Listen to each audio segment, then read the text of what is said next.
If your videos never look how you expect and you keep thinking you need a better camera, this video is for you.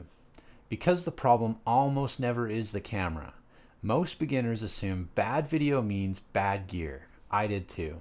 You shoot something, you look at it back, and it just feels off. It's not sharp enough, the lighting looks weird, it doesn't look like the videos you see online. So your first thought is, maybe I need a better camera. But here's the truth. You can have an expensive camera and still get bad looking footage if you miss a few fundamentals. And the good news is, these are things you can fix today with the camera you already own. The biggest reason beginner videos look bad is lighting. Not resolution, not frame rate, not sharpness. Cameras don't create good light. They only record what's already there. If your light is flat, harsh, or coming from straight overhead, your face will look dull, shadowy, or unnatural. This is why shooting under room lights alone usually looks bad. A simple fix is to move closer to a window and let that light hit your face from the side. Even if the window isn't perfect, side light creates depth, shape, and contrast that makes your image instantly look better. And this is important to understand.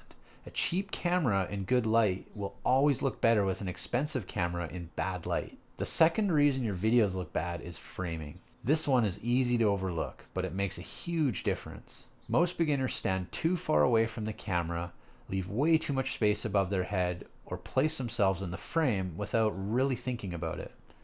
The camera ends up feeling awkward, like it was just turned on instead of set up with intention. A simple rule is to keep your eyes near the top third of the frame, leave a small amount of headroom, and keep the camera roughly at eye level. When your framing feels balanced, your video instantly feels more professional, even if everything else stays the same.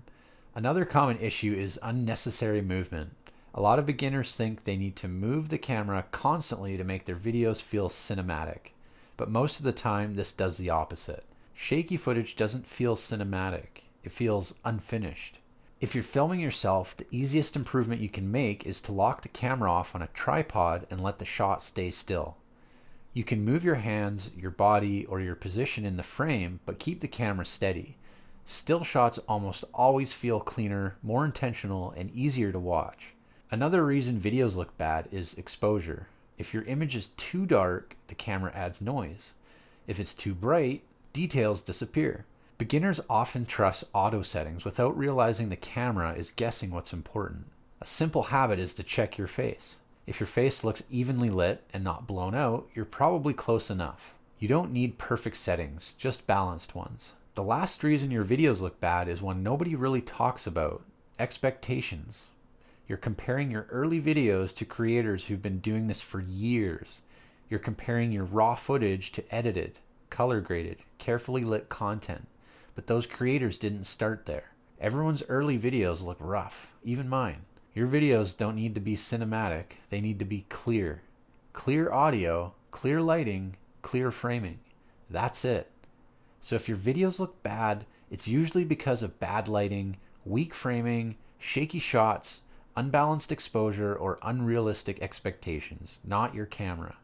Before you upgrade your gear, fix these things first. You'll be surprised how much better your videos look with the camera you already own. If you want calm, beginner-friendly filmmaking help that actually makes sense, subscribe. That's exactly what this channel is for. Thanks for watching, and now go practice those camera skills.